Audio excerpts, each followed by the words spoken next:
Good afternoon. I would say we slowly start, even though people are just coming in, but as we have an additional panel afterwards and then another session, I think we should still not lose too much time. While we acknowledge, I think that the first panel after the very brief lunch break is, of course, a difficult one, but we are very grateful to have people joining in the room and online and also on the live stream. So welcome. This panel is focusing on content governance in times of crisis. So I hope that all of you here present in the room had already a very insightful and thought-provoking morning. There were many sessions in parallel with really fascinating discussions, many of which will also feed into the panel we are having right now. And I hope that you also all made kind of good use of the expertise that we had in the different rooms. And I'm very happy to have the stellar panel here today. My name is Julia Haas. I am the SAIFE project officer at the Office of the Representative on Freedom of the Media. And the people of you who joined different sessions this morning are already familiar with some of the people sharing this panel with me. I will briefly introduce them when giving them the floor, but you all have the list of biographies. So for the sake of time, I will not introduce them at length. Just very briefly, as you all might know, that in the beginning of this year, the OSCE Representative on Freedom of the Media published the SAIFE Policy Manual, which provides policy guidance for states on how to safeguard free speech and media pluralism in the use of AI for content governance. And this is the outcome of a more than 2-year-long process where we worked with many of you here in the room, but also various other experts from different perspectives and different backgrounds, and that really helped us to develop this policy guidance. And then we published it in January of this year. And then, of course, the 24th of February came, and we saw a full-scale invasion for the first time in a very long time, also in the OSCE region. Then also at the same time, I think while we are all very excited to have you physically here in Vienna, we cannot deny that we still are living to a certain degree in the reality of a health crisis and have been for the last years, more than 2 years, but now really faced a major health crisis. And then we see in parallel how climate and natural disasters are increasing. So there are really a lot of different angles that kind of point to the very unfortunate truth that we are in a crisis-driven kind of crisis shaken world. So this is why we really thought it's necessary to take the general guidance that we developed and to not reassess, but to really try to identify what does it mean in the context of crisis. If we speak about the key principles and key kind of recommendations about what states should be ensuring in the online information spaces around transparency and accountability and inclusive processes, oversight, all of these principles are, of course, valid at all times. They might be becoming even more relevant in times of crisis because society's right to know and need to be informed is even more important or ever more important. But at the same time, we also have to further dig deeper and assess what it means for access to information, but also accessibility, the administration flow of information. Because at the end, especially here at the OSCE, of course, we want to contribute to an informational ecosystem and content governance that's also technology driven, but in the end, conducive to our digital rights, because this will ultimately help peace and comprehensive security, how we call it in the OSCE, democratic processes and also sustainable development. For all these reasons, we held 2 months ago a workshop that really looked at content governance in the times of crisis.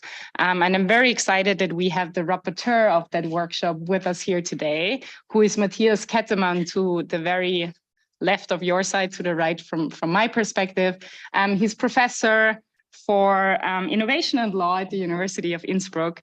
And I would like to start this panel with you. We have in the workshop identified kind of like 5 main points that need to be considered when we are discussing content governance in times of crisis, be it COVID, be it climate, be it conflict, of course. So these 5 points will also a little bit structure the discussion of us today, but maybe you can set us off with the perspective of states and the positive human rights obligations that states have. One of the key points, and this will be kind of the link with which I would like to give you the floor, is that in a workshop we identified that while crises are of course different, and we always have to look at the specific context and the specific kind of like setting that is on the ground, there are also some similarities. And there are short, medium, and long-term crises and crisis effects. So what does it mean for states? What does it mean when we look at the positive human rights obligations to protect and fulfill our human rights, but also freedom of expression in the online space? Thanks. Thank you. Thank you very much, Julia, for having me. So first of all, let's keep in mind that crisis should not make us scared and stop thinking of how to overcome them. Crisis comes from a Greek word that means to separate. We separate the old from the new. We separate the moment before crisis with the action to overcome this crisis. And as Julia has said, indeed, different kinds of crises demand different kinds of measures. There are short-term crises, medium-term crises, and long-term crises. And throughout this session, we're going to identify different approaches that states and non-state actors have to follow to overcome them with regard to the use of AI in content moderation. So first of all, what about states' obligations regarding human rights in crisis situations, especially with regard to content online? States have an obligation to respect, protect, and fulfill their human rights obligations in all circumstances, including the right to freedom of opinion and expression offline, just as online, but here we focus especially on the digital world. It is their task, therefore, proactively to enact effective sets of rules that make it possible to bind platforms to human rights in all kinds of crisis situations. How can they do that? Well, they might have to, for instance, provide for systemic risk evaluations of platforms. My colleague will talk a bit about that. They might require platforms to have measures in place to mitigate those risks.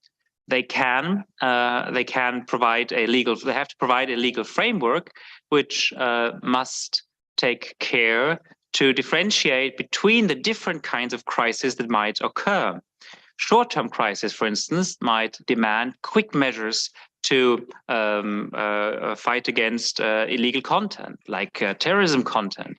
Within minutes of the Christchurch massacre, platforms had started to take down the live stream. Do states have the necessary legal framework to force platforms to do that? If they don't, this is something participating states might have to work on. In medium-term crisis, the focus shifts away from quick measures, where sometimes proportionality tests might be less strict, to more sustainable proportionality tests, where freedom of expression should not ex ante be considered less important than the risks that that expression might entail. Platforms, therefore, have to prepare for crisis situations. They have to develop a media structure through law as part of their constitutional duties that allows democratic discourse to persevere in crisis situations, to persevere against, for instance, disinformation that can be connected to long-term crises, such as climate change, or medium-term crises like the corona situation. Participating states, we argued during the conference, should also not attempt to criminalize crisis-related information exchanges unless unless those restrictions are legal, legitimate, proportionate, and the necessity criteria are met. In any crisis situations, states have to ensure that derogations from human rights are, if at all used, a high exception and only very time limited, the example of fighting Corona has shown that apart from very few exceptions, states have managed without derogations from the European Convention on Human Rights to fulfill their human rights obligations. The regulatory framework which states provide also has to ensure the highest level of transparency possible with regards to how companies act with regards to online content, especially crisis-related content. States should not regulate content too much, but rather should regulate platforms in how they deal with content. Platforms have a certain leeway to provide a private order in which to develop their own priorities, their own rules within the limits that state law and public values set. And those public values include effective crisis management, effective crisis governance. It is also important to ensure that individual bad actors, including accounts profiting from crisis-related information or trying to spread messages of hate or disinformation on the basis of crisis-related information, can be quickly shut down and can be shut down in a way that does not violate neither the terms of service nor the human rights standards that platforms that states have to respect, protect, and implement. Here, national courts can serve an important role to ensure that platforms do not act arbitrarily. We see currently, with regard to a specific network that has recently changed ownership, what happens when rules are no longer respected. We therefore call upon both states and platforms to ensure that, especially in crisis situations, rights and rules are respected, transparency is ensured, and accountability of any measures that impacts our rights and the duties we have as citizens is being respected. The goal of any normative approach to how platforms are regulated, to how states implement their duty to respect, protect, and enable human rights, any approach has to be oriented towards as open, as democratic, as critical and inclusive a discourse as possible.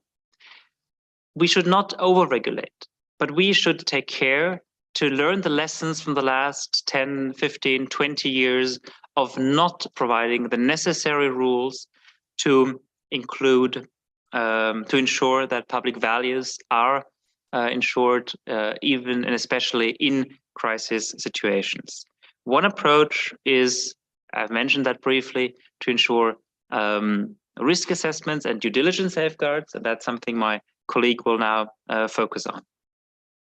Thank you so much, Matthias, for this really comprehensive overview of the discussions we had, but also really kind of like pinpointing down the obligations that states have, and also underlining that any regulatory measure needs to be put into the broader framework of international human rights. So I think this is really one of the key points. And the second key point I'm taking from your intervention is that proportionality is really context dependent. I think this is also something that was underlined several times throughout the morning, and that there is a need to focus on reach, not speech. So the question of processes and not the content itself.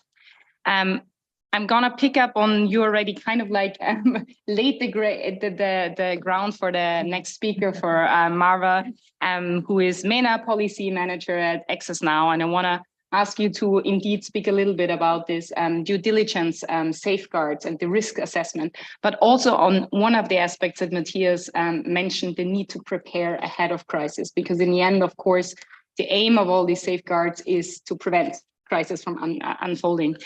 So Access Now has just launched a declaration on precisely the issue of content and platform governance that was also already mentioned in the morning, but maybe you can elaborate a little bit more on it. Thank you, Julia. So perhaps before I jump into the question, perhaps I can give a bit of a quick overview of the current state of affairs and why we launched the Declaration on Content Governance in Times of Crisis. I work in the Middle East and North Africa region, which at least 6 countries in the region are currently marred in conflict and civil wars. And I work on content governance, so I'm in touch with communities on the ground, with activists, human rights defenders, and journalists. And the current state of affairs is often when a crisis hits or a conflict hits, companies try to make up war rooms in an ad hoc manner. We find that they take certain decisions without any transparency, without consultation with affected groups and with civil society and human rights experts who understand the local context and can inform that platform whether indeed the measures, the extraordinary measures that they're planning to take or they're ready to make any sense or have any counterproductive impact on people's rights. The war in Ukraine also happened, and we've seen platforms react completely differently, where they rolled out very swiftly specific types of measures that in other situations of armed conflict, many civil society organizations have been demanding, which raised again the issue about inconsistency. So to sum it up, perhaps we have now platforms approach situations of armed conflict and times of crisis in a very arbitrary, non-transparent and inconsistent manner. And when we talk about laying out the way of how platforms can respond to these extraordinary times in a right-respecting way, human rights due diligence are key. It is extremely important before, for example, a company decides to allow the death of Putin or allow for specific types of groups to be blacklisted or whitelisted, and what type of content should be banned on the platform or further amplified. They need to make sure that they conduct proper conflict-sensitive human rights due diligence throughout the life cycle of the conflict. You've mentioned the need to prepare, and this is key in the declaration. You know, we looked at platform responsibility before, during, and after crises. And it's imperative that the human rights due diligence starts even before. So, for example, companies should look at what are the high-risk areas where we might need to allocate more resources, maybe hire more content moderators, or test our AI systems or our recommender systems to see if a crisis hits indeed or a conflict breaks out. Are we ready? Are our systems ready to be able to respond efficiently and in a right-respecting way? There's also the question of compliance and how companies can or should uphold their responsibilities under the UN Guiding Principles on Business and Human Rights, which lays out in very clear terms that human rights due diligence is a necessity at all times. But when when businesses operate in conflict-affected areas, they have to take an extra care in order not to be legally complicit in gross human rights violations, which means, again, they have to do human rights due diligence that is conflict sensitive, looking at what are the risks, how can we mitigate them, and how effective these mitigation measures are. And this leads me to the points on, again, doing human rights impact assessments and some types of audits after a crisis kind of winded down or subdued, to really understand whether the measures have been effective or not. Because we are operating, as all of us know in this room, in a sort of a information blackout. It really is difficult to understand whether recommender systems actually work, whether the AI systems actually work, what are the error rates, what are the accuracy rates, and what does that mean in practical, real life terms? It means from anecdotal evidence and working with communities on the ground, over enforcement of policies related to terrorism and incitement to violence, because platforms feel we have to over moderate, otherwise we might have governments knocking on our door. And at the same time, disinformation, hate speech, unfortunately remains under moderated. So in one example, for instance, very recently, we pushed Meta to look into how they moderated content in Israel-Palestine. And when the human rights due diligence came out, the results were very damning.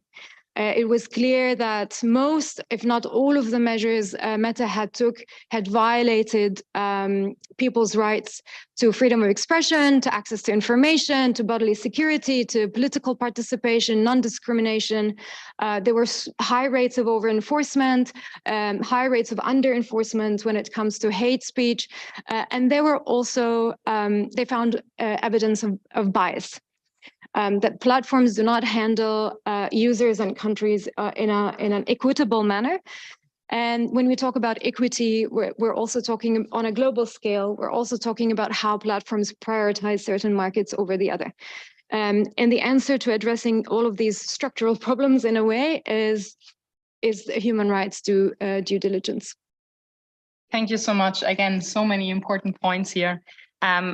I think one point I wanted to make, I think that the declaration shows really well this kind of like before, during, and post-crisis is something that resonates very well also with the OSCE, where we always speak about the full conflict cycle. Yeah. And we also say that kind of like a post-conflict situation that is not well addressed can just lead up to rising tensions again. So it's very important to really address this entire crisis. And I think cycle, and it's very interesting also now that just yesterday, actually, there was a lawsuit against Meta in the Ethiopian conflict scenario for precisely an under and over moderation. So this is a point that I find very interesting. You pointed out now, both kind of like an over compliance with taking down too much, over blocking, but at the same time also not addressing incitement to violence is almost equally damaging and can both contribute to tensions and to conflict.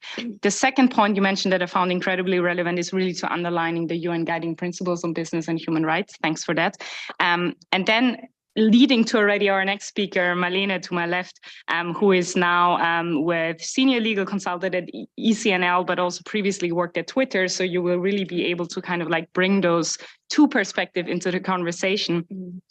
What we just heard from Marva is basically what platforms get wrong, right? I mean, we heard about ad hoc and intransparent and lack of local context and all the things that are super problematic when we speak about content governance in the context of crisis.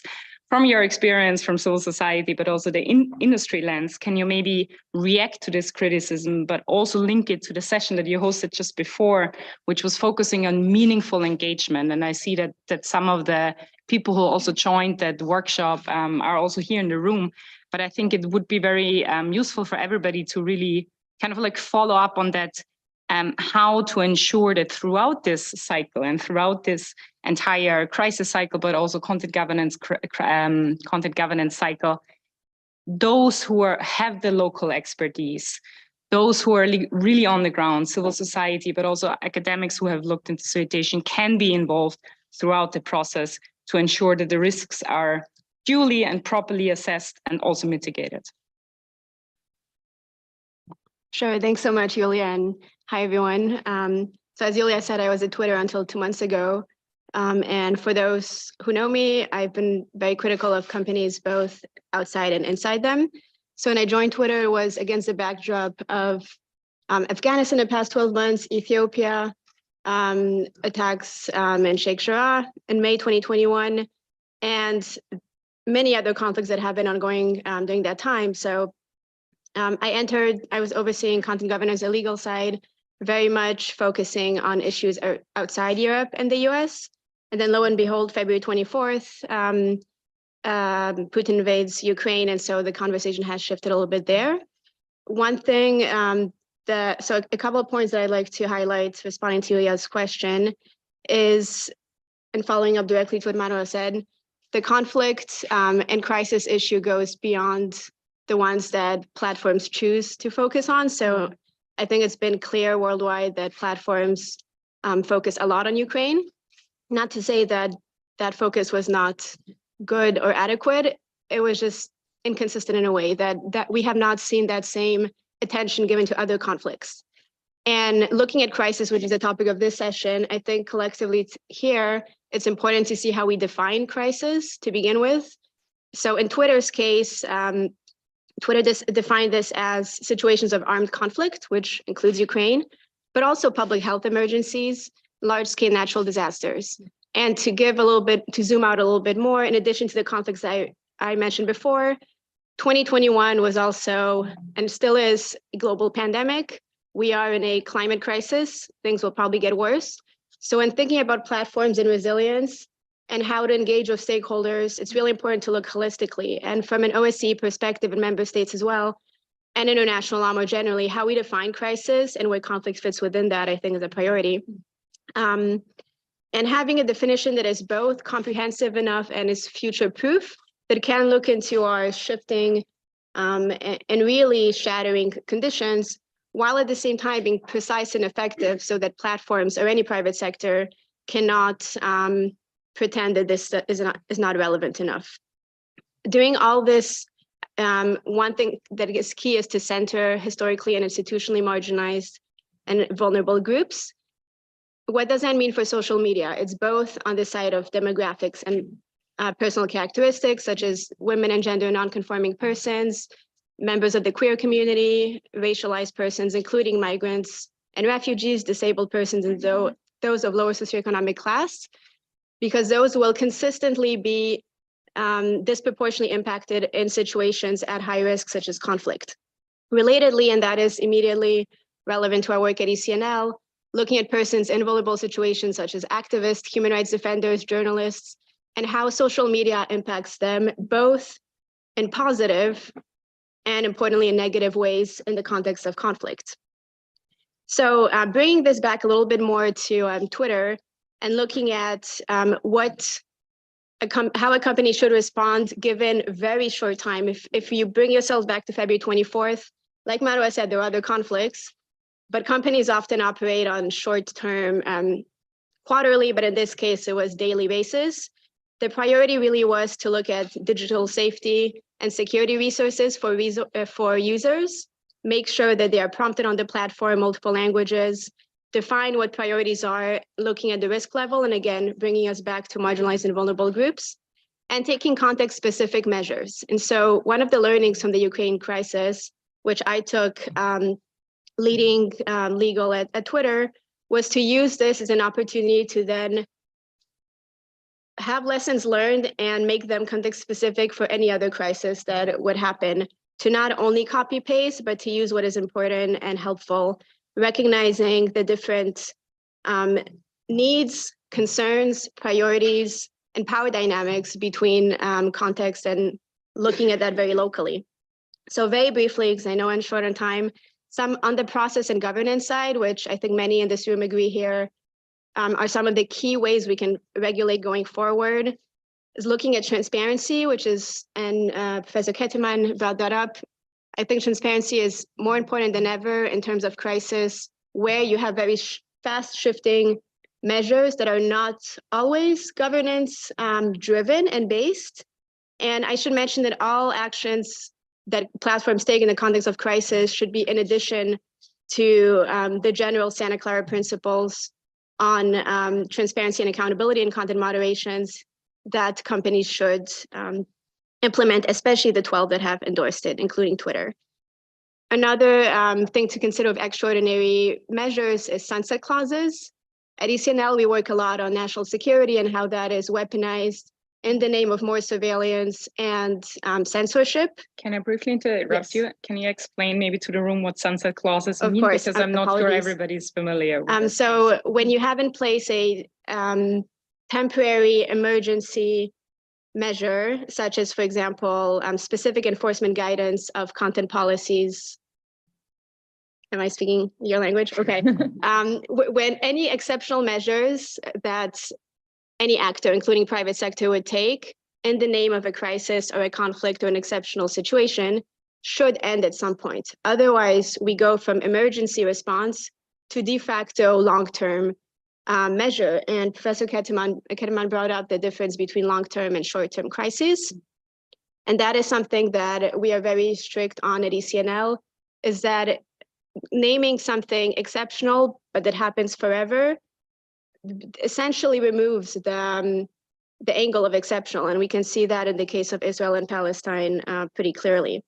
So the challenge for these issues is also, what kind of position in a conflict should platforms take? Are they neutral actors? In theory, yes. In practice, open question. I'll let you all make your decision. But in an issue, for example, Ukraine and Russia, when things happen so quickly and there's generally consensus within the international community, but at the same time, there's still no international criminal court or international criminal justice decision. These are all dynamics that have to be considered very quickly because it's often a life or death situation. So I'll wrap up, but one of the key challenges here is that social media platforms have historically underinvested and under-resourced in regions and languages outside the Western Europe and the US. And this presents severe issues for both human content moderation as well as algorithmic content governance, which is much of what we've spoken these couple of days. So there are really hard questions that platforms have to ask themselves. One, what kind of comfort level are we okay with in terms of false positives or false negatives? And what I mean by that is when you remove content, if you remove content that should not have been removed, you're over-enforcing your policies. That de facto leads to impacting folks' freedom of expression, as well as freedom of association and other related rights. If you under-remove it and you leave problematic or illegal content online, that leads to other things such as hate speech, disinformation. And in an area where things shift very quickly and the potential for harm is elevated, some of these questions shift. Again, transparency here is key. I think platforms have a responsibility to communicate clearly how these decisions are made and where they end up. And open question on profit maximization. There's been some talk about business models here. Advertisement, for example, which many of the platforms are advertisement driven. That is still the case today of Twitter, even though Elon Musk's actions have perhaps impacted that. But should companies reassess their business models in the case of crisis and conflict? Should they look differently at advertisements, perhaps pause them in the case of Ukraine, Russia, but at all the other conflicts and crises as well? If you think about COVID, for example, what about advertisement for vaccines that have, I'm American, so Trump at some point brought up some crazy solution. So advertisement for these kind of things, is that in the name of public health or not? I will end by saying that to be externally transparent requires tracking and documenting things internally, which you would be surprised does not always happen. And so there's a big push in the name of the UNGPs as well to really know, to be able to show.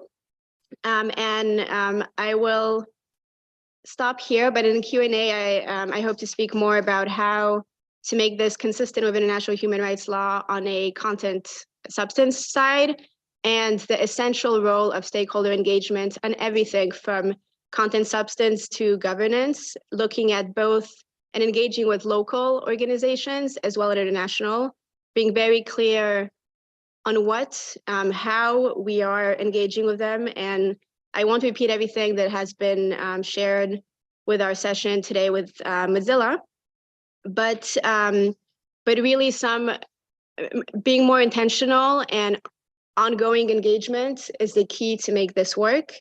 Openness, and both openness with the people with whom we engage, as well as some kind of external sharing, so that this isn't only behind closed doors and multiple groups can engage in multiple media via either written or oral. Thank you. Thank you so much for this, again, very, very useful and very comprehensive overview. The sunset clauses, I think, is a good example, also linking back to the state obligations that we had in the beginning, where Matthias also rightly pointed that any kind of like derogation in the human rights framework also needs to be time limited. And this is one of the key aspects that are also kind of like need to be responsibly taken into account, both from the state side and from the company side. You also pointed out, I think, 2 points that I want to underline again, to then link to our next speaker, Tatiana with the Digital Security Lab Ukraine, who can bring us a little bit of a more real life example of living through this really at this very moment. One of the points that you said is really the investment and the question of resources that also platforms have to put into content governance generally, globally, and not only focusing on specific markets and crisis situation, which links again very nicely to what you said before about coherent mechanisms and coherent protocols. And this, I think, is a very relevant point that we also heard from the Meta representative this morning, that very often, because of the time sensitivity of all these issues that you pointed out, an ad hoc response is there, but ad hoc would not need to be the response if there are protocols and kind of like processes in place with clear criteria and protocols that everybody needs how to react.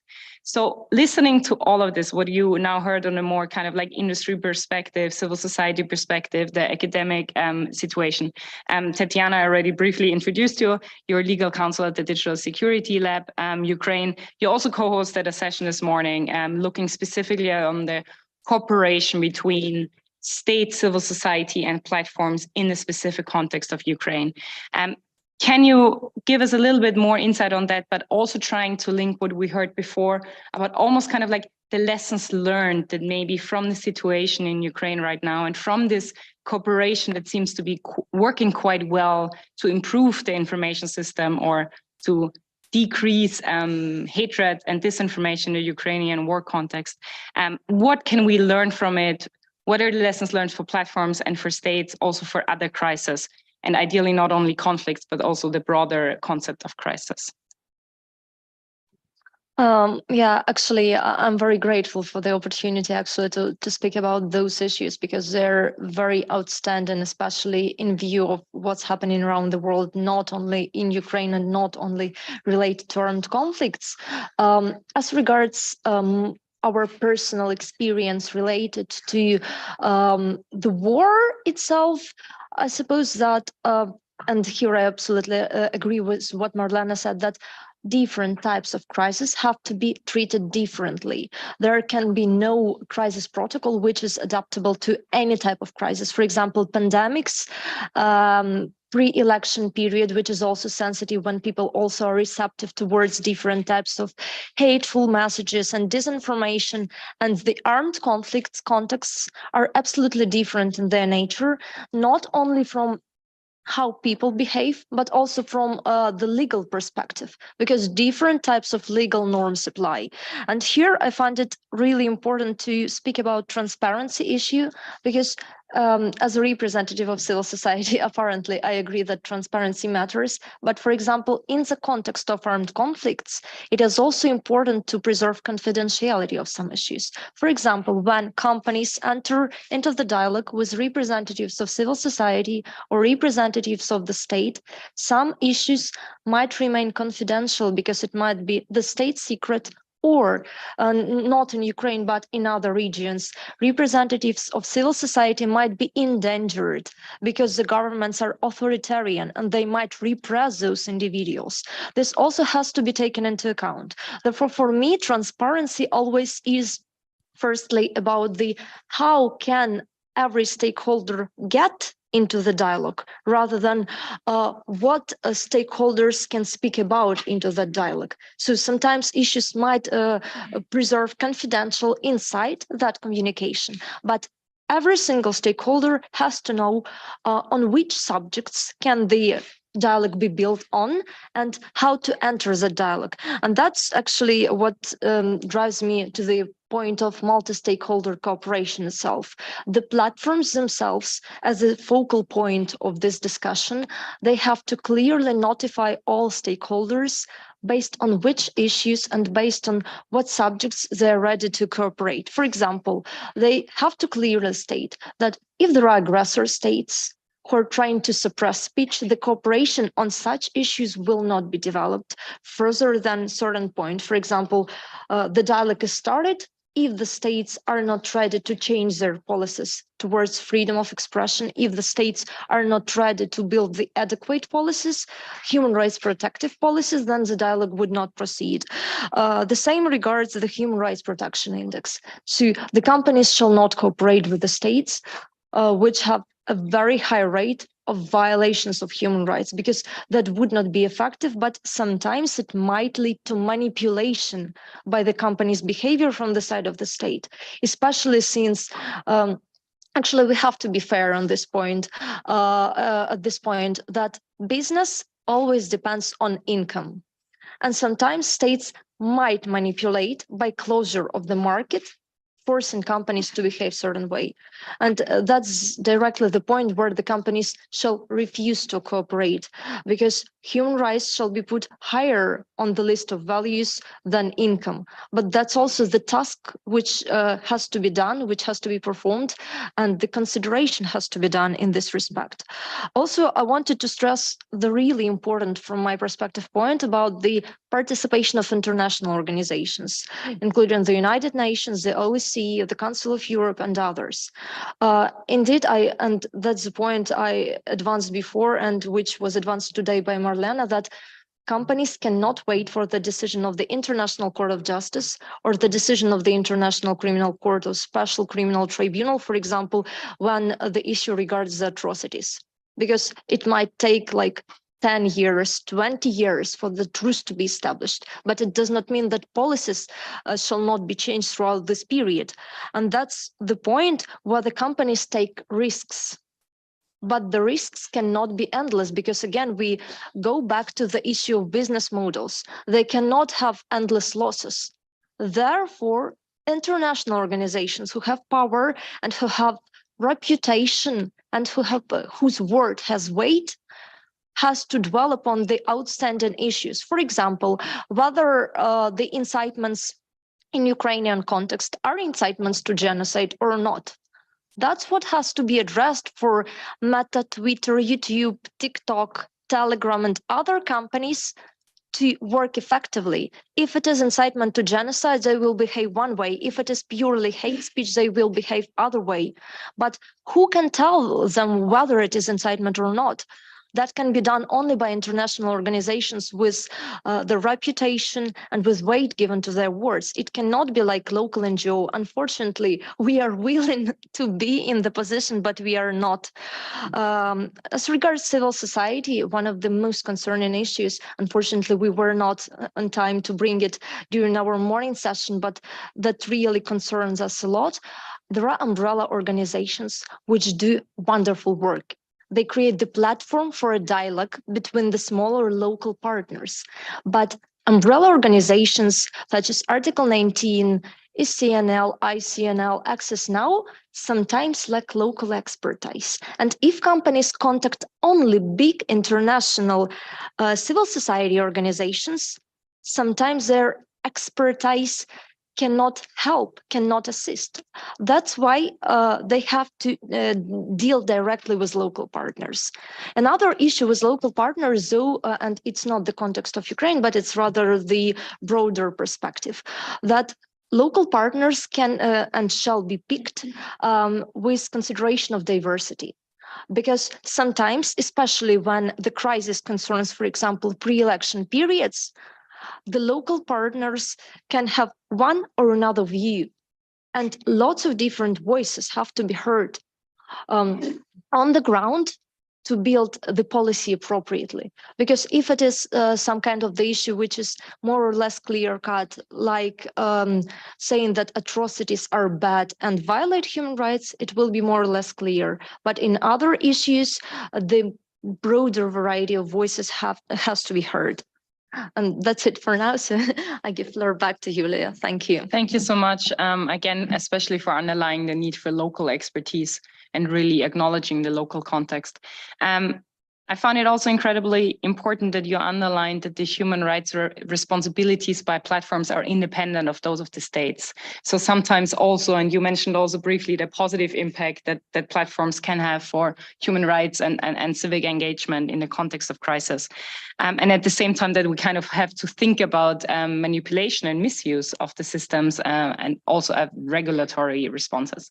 We have 15 minutes left, so I would like to open the floor now to the audience if there are any questions or comments, but I would then at the end like to still give back the floor to each of our excellent speakers to come up with a kind of like key message you would want to bring to this room or key recommendations. We have also many state representatives here with us. So this is also a kind of like opportunity to underline a key aspect again on this topic.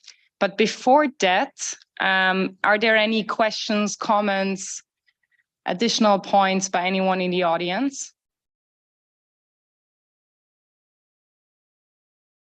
If not, that's also perfectly fine. Then we can start with the round of recommendations and maybe also building on this. I mean, I can also continue with several questions from my side, but in the sake of time, I think it's fairer to give the floor back to you. Maybe we do it in the same direction and you can point out a key message, key recommendations, and then maybe at the end, we still have time for a follow-up question, should there be any from the people in the room.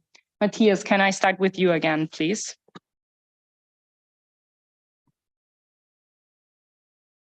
Thank you. Thank you very much, Julia. So one key point that I'd like to make is that the crisis situations we have experienced in the past years, have shown us how effectively control over information flows and control over communication infrastructure can be weaponized, can be used to pursue certain means, certain goals, which are in contradiction to public values, to rule of law, to democracy, to fundamental rights.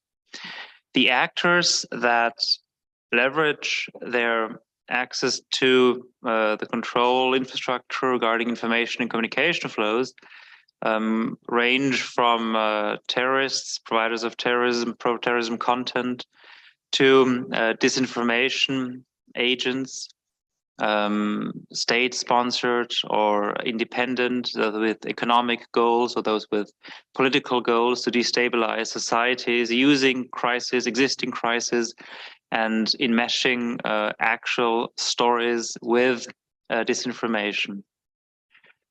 Platforms are not innocent in that. They have profited in the past from disinformation and have only more recently started to be more active, proactive now to stand up against crisis-related disinformation. Let's not forget, for instance, that vaccine-related disinformation was not prohibited on platforms until the emergence of the corona crisis. We should also not forget that the key one key element we've identified during the workshop and also at this session is that a rules-based approach to dealing with crisis information is essential. And if we now combine those two aspects, namely that those who are in control of those actors that control information and communication infrastructure can have a powerful impact on the way that communication flows are used in crisis, and at the same time that those actions have to be rule-based, rule of law-based, we already see a key pressure point that participating states can exercise, namely participating states have to ensure, in pursuance of their obligation to respect, protect, and implement human rights, that all actors here, especially platforms that control substantial parts of the communication and information infrastructure we use in our digital age, that they, in dealing with crisis-related information flows, communication during, on, about, within crisis, they set clear rules, that they prime their algorithms, optimize their algorithms, not primarily on engagement, on profiteering from crisis situations, but rather on the public values that allow us to overcome crisis, that may include public values like social cohesion, fundamental rights, plurality of opinion, media freedom, freedom of expression. We're entering a new age of responsibilization of online actors, and states have an important role to play here in pushing this process forward. And they can do that, they have to do that by using all the tools, all the legal tools within the framework of their rule of law obligations at their disposal. Thank you. Many thanks. Marva? Thank you, Julia. So going back to the UN guiding principles on business and human rights, which outline not only private companies' responsibility to identify human rights risks and ways to mitigate them, and as well as providing remedies when such violations or negative harms occur, but they also outline responsibilities of states. And in situations of crisis or conflict, states have a responsibility to support businesses to avoid violating human rights in conflict-affected areas. And given the cross-border nature of some crises, like the global pandemic, for instance, and the global nature of the platforms themselves, the countries that host these platforms have also responsibility to ensure that the companies uphold their responsibilities, especially during times of crises. And in our declaration on content governance in times of crises, we outline how these responsibilities, and more specifically of how the human rights due diligence should look like, and what are the points or the issues that platforms should look into. And maybe when we think about regulation and the possibility of baking in human rights due diligence and audits and human rights impact assessments as legally mandated by platforms, as opposed to the current situation where it's based on the goodwill and the sufficient resources or lack thereof available to platforms.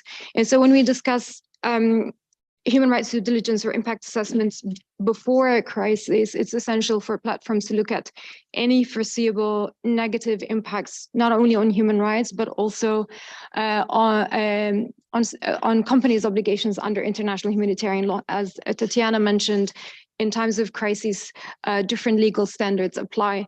They should also look into any negative impacts that could happen in situations of elections, on public discourse, as well as on whether, for instance, companies have in-country staff, including content reviewers hired by third parties in specific countries. For example, when Meta took certain decisions in the context of Ukraine, it endangered their staff that were present in Russia.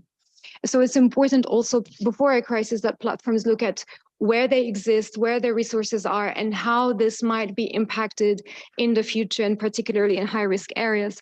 And then one thing important when we think for states and how they include human rights due diligence and audits in their regulatory frameworks, that any of those human rights due diligence or audits should be made transparent and done by independent parties, and this is important to avoid the box ticking exercise that also happens currently by companies. I see your hand on the button, so maybe just to wrap up from my end, another important recommendation for states here is looking at how they cooperate with platforms, especially when there's an absence of a regulatory framework, whereby governments submit certain requests for companies for content removal or account suspension. These take sometimes long times if you go through proper judicial processes, and in times of crisis, then governments want companies to take swift action. And here we have certain protocols that have been established throughout the last few years through internet referral units, where governments escalate cases to platforms to remove content, suspend accounts based on their own terms of services, which privatizes law enforcement on the one hand and results sometimes in decisions that negatively impact human rights. And here, in the absence of transparency, where platforms until this point, none of their transparency reports publish any data on government requests. So for example, we don't know if the Russian government is asking Meta or Twitter or any of the companies to take down specific Ukraine-related content. Mandating that platforms publish data on these requests and the types of requests, as well as the compliance, is very key to tackle this issue moving forward. Very important point. Many thanks for raising that as well. Marlena, please. Thanks. Yes, very briefly, and building on Marwa's statements, I'd say one of the key priorities from our perspective, ECNL, is focusing on human rights impact assessments within broader human rights due diligence. And we've been doing that at the European and international level, from EU, DSA, EUAI Act and upcoming corporate sustainability due diligence directive, but also this came out very clearly in the declaration that Mara presented today. And so from a platform perspective, in the context of crisis specifically, it's especially important to publish at the very least a summary of the findings of this impact assessment. And this also coming back to whether the conflict is long-term or short-term, should really have a mix of preliminary risk assessments that have to be done very quickly when we see troops are coming or a pandemic is escalating within days. A full comprehensive human rights impact assessment can take months to a year. And like Tatiana brought in the time critical situation, there are multiple measures that companies can take, and the way that governments would regulate impact assessments is really important here. In any case, it's important to have ongoing internal staff to monitor also in an ongoing way what levels of risk are within which conflict and not context. You mentioned elections, pandemics, conflicts are many areas. In the company where I worked at until 2 months ago, for example, most of those people are gone today. So understanding who is hired for what position within platform and how much internal decision-making power they have is really important as well. So when governments think about that, it's not enough to have a performative fancy title, but how much power do you actually have to make these things happen? And then the other side of the coin of that is how do you collaborate externally with stakeholders? And we talked a lot today about the need for really going locally, communicating with folks who have local expertise in terms of the dynamics, the communities at risk, and the language, of course, which is often forgotten. One thing that I would like to highlight that Mara brought up on the first pillar of the United Nations Guiding Principles on Business and Human Rights essentially reiterates government's responsibility, obligation to respect human rights. So international human rights law and humanitarian law is binding for member states, and I think we often forget that. So when we focus so much on platforms, we sometimes forget the fact that governments regulate platforms, but they're also users themselves. So in areas and in situations of crisis, governments can do a lot of harm, and they must, by law, respect international law. And I will close by saying that the obligation of platforms for publishing their policies also extends to, or should extend to, publishing enforcement guidelines, at least at a high level. On a high level. So if you go to transparency centers and the community guidelines of each platforms, you will see how they define terrorist content, how they define misinformation. Twitter now no longer has a COVID misinfo policy that Matthias mentioned as of 2 weeks ago. At least Elon Musk made that public. But all this to say that the way these policies are enforced, there's almost an entire book and dictionary that goes behind how these policies are enforced, and none of that is generally public. So I will pause there. Thank you. Many thanks, Tatiana. Final recommendation from your side. It's actually very difficult to speak the last one, but my main recommendation probably would be for all of the stakeholders to be proactive, not reactive. And here is the funny story. Actually was organizing the morning panel, because one day before the panel, when sending the link to the document with preparations, I occasionally send the link to Timothy Snyder lectures on emergence of Ukraine as an independent state. And that's actually very interesting piece of information for everyone to learn, and especially for those who are dealing with crisis situations. Why? Because any company or any international organization on human rights or any international intergovernmental organization, before entering certain crisis situation, has to learn its history. And for companies who operate in the regions, the history of those regions shall be learned even if there is no crisis yet, and even if no crisis is expected. And that's very important. Only this way all the problems which have been identified throughout the whole day, like all the panels which took place today, can be meaningfully addressed. Matthias today mentioned the weaponization of information issue. And basically, there is also issue of lawfare when legal concepts are manipulated, as Russia now does with the concept of right to protect or responsibility to protect invading Ukraine. But such manipulations would not be perceived if all the actors who are dealing with those issues from legal perspective, from policy perspective, from social perspective, would really know the history of Ukraine, the socio-political context, the geopolitical context of the region itself. So from my point of view, it's really important to get to be aware with what issues are you really dealing in practice, and only then start in proposing recommendations. Many thanks for this. We are out of Antonina, very, very briefly, because we are out of time already with the next session. Then just seriously, 2 seconds. And this is just to maybe add to Tatiana's point.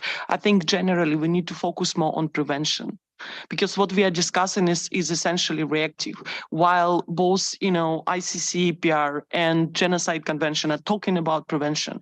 And actually you may not have genocide proven, but you can still have incitement to genocide perfectly proven. It's a separate crime. And coming to your point about, for instance, Facebook personal in Russia, I mean, everything that happened was seen long before. Russia has prepared legal grounds for everything for the last several years, and companies, if they were actually also following this situation, they didn't want to react.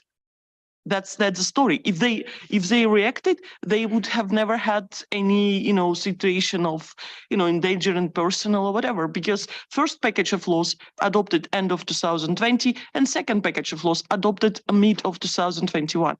So it was all clear, but we never actually paid enough attention to prevention. Many thanks for underlying this. I think that's really one of the key points we take from this session.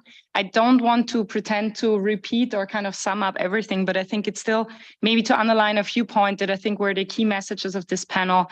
First, also linking to what Antonina, my colleague, just said now, the need for prevention and for proactive responses that need to be consistent, that need to be transparent and based on independent contributions. The second point is that we need to ensure specific considerations for marginalized voices or for vulnerability and vulnerable situations. The third point, which was really kind of a thread throughout the discussions, where that content governance needs to be rooted in human rights and in local context. This means it needs to be rules-based, rule of law-based. We heard there were some catchy kind of phrases like the need to know, to be able to show, regulating reach, not speech, and then also the need for meaningful engagement throughout the entire processes. I think all of this really links to the question of how we as individuals and societies are able to access and deal with information so that we can have a vibrant and pluralistic information space. This, I think, links perfectly to the next panel that will start in 1 minute. We just need to briefly rearrange, that really talks about the access and exposure of public interest information and content. So please stay seated. I want to thank once again the excellent contributions and the panelists here on this panel. And now we will rearrange for the next panel that will start in only a minute. Thank you.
Okay, good afternoon, everyone. I'm shouting just for a second to the people in the back, in case you don't already know and you're new to this room. The microphones don't actually have a speaker system. You have to put in your headphones to hear us in the back. I hope that was clear, but I thought I would mention it again. And with that, yeah, let's start off. I know it's already been a long day, but we also have a long number of sessions still ahead. So I hope our session will sort of re-energize you rather than the other way around. But I have a fantastic group of experts here, panel with me. So I'm really looking forward to hearing mostly from them, not from myself, of course. But I want to start us off. We're in the OSCE here. Many of you have been here before, some of you are new, but because we're in the OSCE, and as sort of host of this conference, the Office of the Representative on Freedom of the Media, I thought I'd start off by mentioning that this year marks the 25th anniversary of the mandate of the OSCE RFoM. So the RFoM is 25 years old now. And we've taken this year also a moment to kind of reflect and see what has changed, not only in terms of our work, but also in terms of the media landscape and the ecosystem, the media ecosystem that we look at. And so much has changed over these years, and the challenges that we see to media freedom and linked to that, the challenges to democracy, to security, they haven't changed, they've compounded. They've compounded significantly. They're growing, and it's a little bit of an overwhelming situation I think we find ourselves in. I mean, for instance, 25 years ago when the mandate was adopted, I think if anyone had said that social media would be as pervasive in the lives of billions of people the way it is now, or that technology would play such a prevalent role in shaping societies, probably it'd be difficult to digest that or even believe it, right? So just to point out the changes that we have seen in the years, and over the last few sessions, and also far beyond this conference, we've heavily discussed these challenges that this changes have brought about, the technology has brought about, the challenges around, particularly in these last few sessions, around online content governance practices, and what mechanisms are needed to safeguard our human rights, like freedom of expression online, of course, being one of the main themes throughout the discussions, along with other human rights, of course. But I'd like to use this session to build on all of that and do something a little bit different, focusing back to the core of the mandate, surprising all of the panelists, they're a bit worried already. No, but focusing on the core of the mandate of the office that I work for, I want to start us off by posing a question. What do we want our media ecosystem to look like? How do we want to shape our information space, our social interactions? And what do we need to ensure that, and to ensure an active citizenry that can be established based on, a healthy media ecosystem? And now we find ourselves increasingly in a platform or even social media driven news ecosystem, if I can put it that way. And I think it's safe to already say that this has proven dangerous. Dangerous because it's eroding the important role of the media as an institution of democracy, but also in the context of OSCE, an important pillar of comprehensive security. So in times like these, it's not only expedient, but I think necessary to discuss and strategize around this big question: what do we really want our media ecosystem to look like? And what purpose should it serve? So let's try to think about these fundamental elements of platform governance, also based on perhaps a revitalized concept of the public interest.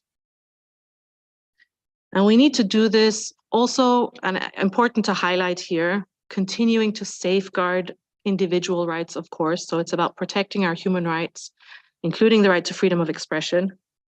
So it's not to say that this idea that I'm suggesting with a public interest framework kind of replaces any of our rights, but rather that we perhaps can start thinking about a public interest framework that could add an additional layer not an alternative, but an additional layer to safeguarding our human rights, but also rethinking a healthier, more vibrant, more pluralistic information and media space.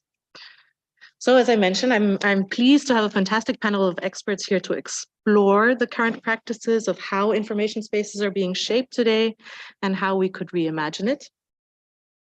And I'll introduce you all once I give you the floor, if you agree. So I'll start off to the far left with Kasia, Katarzyna Smiliewicz, co-founder and head of Panoptykon. Before we discuss any grand ideas, it's important, I think, to understand what we're trying to fix, right? So perhaps you can tell us a little bit about how currently platforms are using technologies like AI to support the prioritization and dissemination of content to audiences, and how are these practices affecting media freedom and public interest? Thank you for having me here and for a very kind introduction. I'm intimidated with the scale and the size of the question. Certainly, we can't possibly explain that in a panel, but my premise for this meeting is that we wouldn't be here if certain concepts around the large platforms business model haven't become a commonplace in the debate already. So my role here is to reinstate them more than prove them or go deeper in evidence that is abundant. We really have a lot of evidence proving that large platforms business model does lead to social harms and is not an enabler of pluralism or quality public debate. This is the premise from which European Commission started to propose a new legal framework for large platforms in particular, the process that already resulted into very interesting, very ambitious regulations, Digital Services Act and Digital Markets Act. So having that context, having also the context of very important Council of Europe work and the work being done by OEC experts as well, I just hope I don't have to retell in this expert group the obvious, but let me summarize what are the stakes in this huge battle we are all waging against the large tech's business model. By saying business model, I mean that not the companies themselves, I think, are the target of the battle, but the business logic that leads to what we call social harms. I'm saying this because I do not think it is a solution to dismantle these platforms or make them illegal, because society clearly needs infrastructure to communicate. And the more we go deeper in authoritarian regimes, in countries where public interest media do not really exist or people have difficulty communicating beyond these platforms, the more we have to appreciate their very existence. So whatever I'm going to say is not really against the very idea of having large social media platforms, but specifically against business model that has been pushed by companies that serve seemingly free service, seemingly free content, free of charge content, and offer people service that which price is not clearly visible immediately to users. And this model is something we need to question and reform. Why? Well, specifically because this is not a service for people who are called users. People called users are exploited in this model. Their attention is exploited, their privacy, their dignity, their right to access information. All this is exploited because of interest of the commercial actors who sponsor their experience. The engagement-based logic that has been, so to say, elephant in the room for all these discussions today, and has been mentioned already in the previous panel, this logic is there for a reason. The more time we spend online, the more we click on sponsored content, the more money is made by those who pay for our experience. And the cost of it on the human or society side are pretty visible.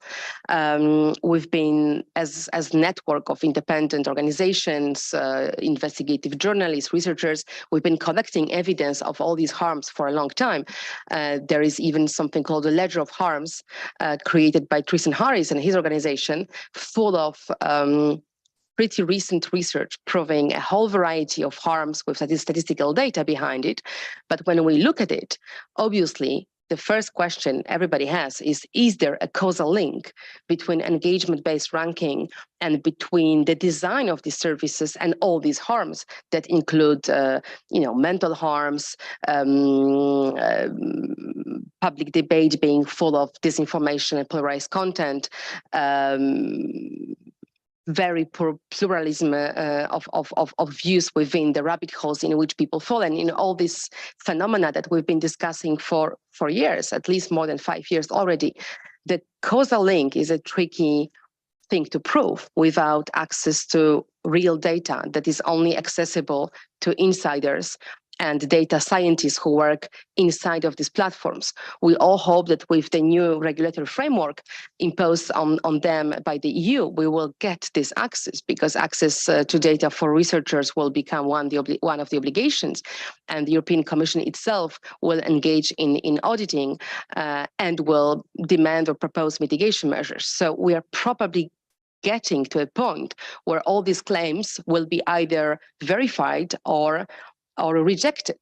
But today we have to speculate, we have to rely on anecdotal evidence and correlations that can be seen from the outside. But being very honest, we can't really prove the causality. But back to evidence, I can just drop some examples that are probably very known to you, but just for making the discussion more entertaining. We all remember Frances Hogan's testimony when she came out last year. She is an algorithm specialist that worked previously before working for Meta. She also worked in Google, Pinterest, and Yelp, so clearly knows the business model from the inside.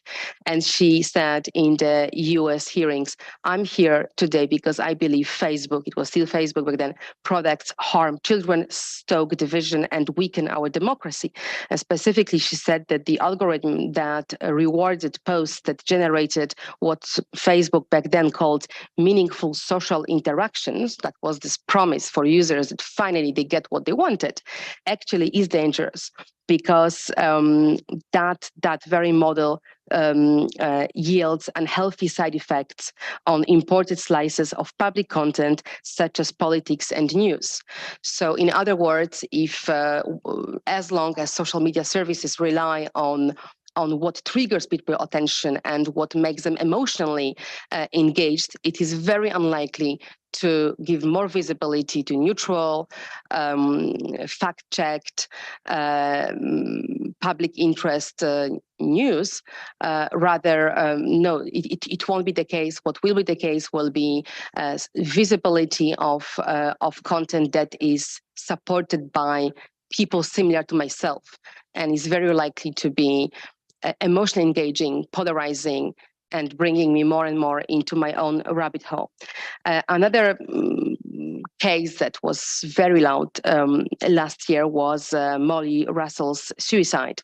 And in this investigation, the senior coroner, Andrew Walker, said something surprising, I think, even for us, for the civil society so critical towards large platforms, because he claimed that algorithms that curate social media user experience pushed harmful content to Molly, and that she had not requested, and she was actually subjected to content that was not supposed to be offered to a person of her age, and therefore it ruled out that she died from an act of self-harm while suffering from depression and the negative effects of online content. So I think it's the first case where we have that allegation that the impact can be so detrimental that even a suicidal act is reframed as, something else. I guess we are talking about a new phenomena for the criminal law as well. And finally, I can bring some examples from TikTok, because that platform has attracted a lot of media attention recently because of the dynamic, because of the significant growth of its user base in Europe. and US. And here we have one very interesting investigation performed by Wall Street Journal that demonstrates the mechanism we all know and discuss, but here we have proof of this mechanism. TikTok relies on how much time users spend watching each video in order to steer them toward more videos of the same sort.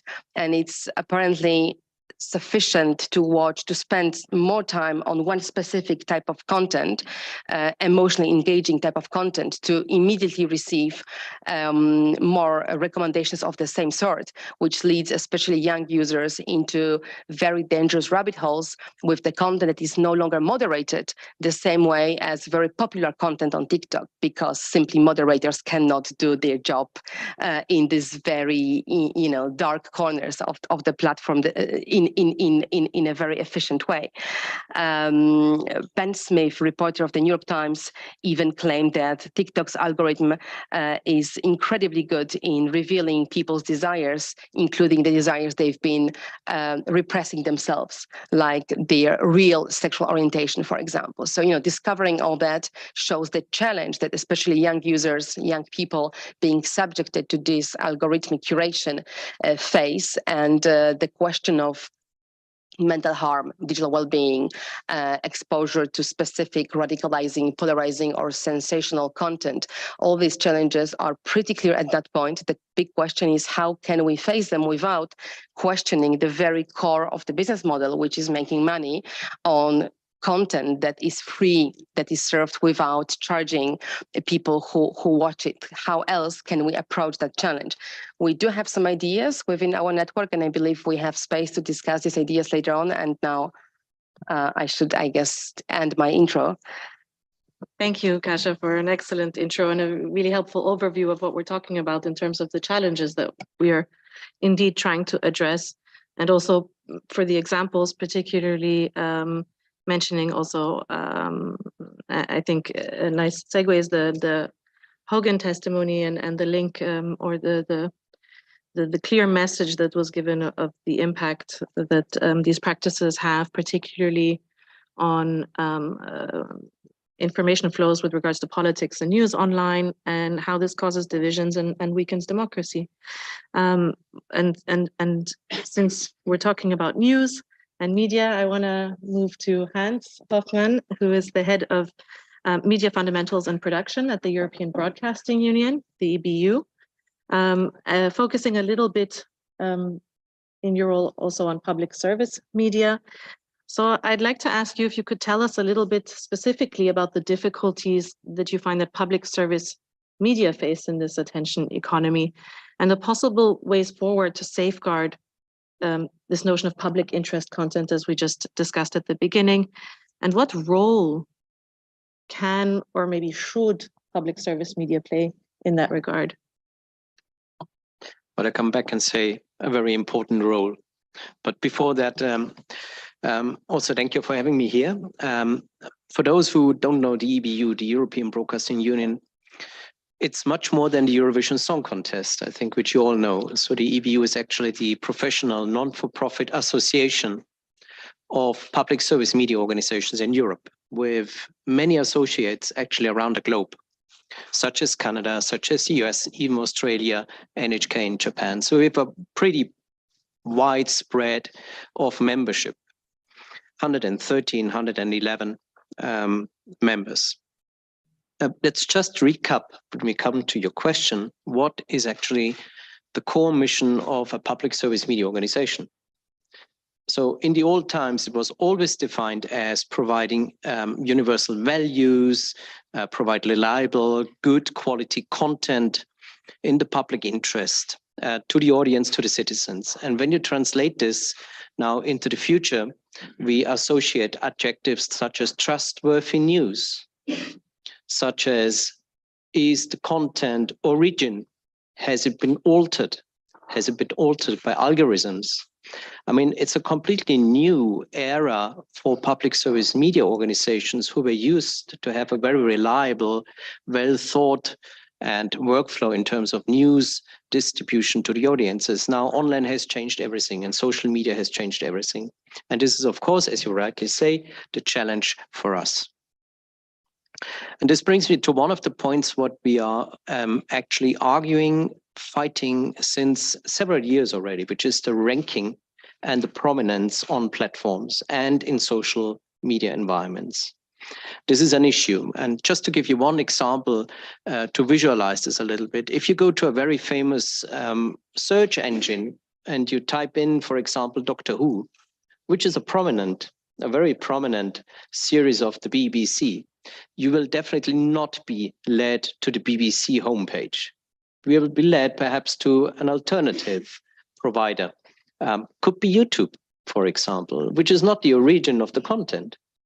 So here is a good visualization. When we talk about, for example, sound and audio and the prominence of voice, when you speak into one of the very famous, I do always hard at the moment not to name the names of the manufacturers, but if you use a voice assistant and ask the voice assistant for a podcast, probably you will be led to a commercial provider and not necessarily to, for example, Swedish Radio, which is a public service broadcaster. So this visualizes the problem of prominence, of findability for public service media organizations. This has then to do, of course, with data. How is data used? How is data fed into the algorithms, which then, of course, feed the search and the answers, what the public would get when they do and perform the search. Trust is another important topic for public service media organizations. In particular, since all of us, I mean the public service media, they live from trusted news and a trusted relationship between the broadcaster or media company, as we rather call ourselves now, and the audience and the citizens. And this trust, of course, with fake news, with deep fakes, with altered content can be easily damaged. So it's an arms race almost, that you use tools, that you use and educate your journalists in a way that you detect when information is false, correct it, and quickly push it out in a correct way. But it's truly an arms race between the machines which generate fake news and the machines which help you to detect the fake news and then to correct this. Another challenge for us, certainly in this context, is the skills, is the availability of sufficient data science personnel in the broadcast organization. What is our approach as EBU to that? We have, of course, the approach that we collaborate. Otherwise, there would be no reason to have an association. An association actually lives from collaboration. And in this particular context, in our department, Technology and Innovation, we have started already a couple of years ago to develop systems and algorithms which we provide to the public service media organizations. One of them is, for example, called Peach, which is a recommendation engine. And already the start of the development of the recommendation engine, we tried here very hard to follow inclusive roles so that the algorithms, that the product itself is not biased. And we make this available to all of the EBU members as a potential very transparent system, and transparency here is very important in how recommendations are built. Another example is a tool what we have developed, which helps you to translate automatically either text or language between the different, and we still have language barriers in the world, as we all know, in particular for news, between the different sources. And this helps journalists a lot. This has led to a tool, what we call the European Perspective, which is another one of our products which was developed, which we give in the hands of journalists in the newsroom to quickly understand in the native language of the journalist what is happening around the world in terms of news generation. And this, of course, supports quickly to identify and detect false information if they are spread via any of the media. So the challenges are big, and I think, and one of the most critical ones, I think, what we have is that media companies more and more become technology companies. Not everybody likes this, but it is an evidence that technology is actually used in every domain.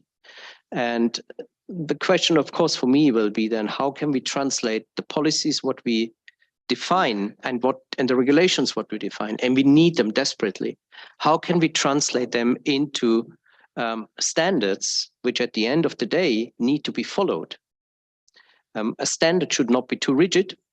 It needs to be open enough so that the ecosystem, that the industry can develop products which are used in order to fulfill our merits, our values for content generation and distribution. But I think this is an overall task which we address through our involvement in international and global standards bodies. But I think there's a lot of work to be done here. I stop here for a moment. Thank you so much, Hans. Very, very interesting, and also nice to see the challenges, but also what EBU is doing to respond to some of this, and attempting to positively use the technologies that we are here also sort of unpacking and criticizing and figuring out. So it's very, very interesting thoughts. Thank you so much. One thing that what you said, media companies have more and more become tech companies. It's a sad reality, but also, well, not a sad reality. It's an interesting anecdote, because I always think tech companies have more and more become media companies in a way as well. So it's sort of this. Well, I think it's strange.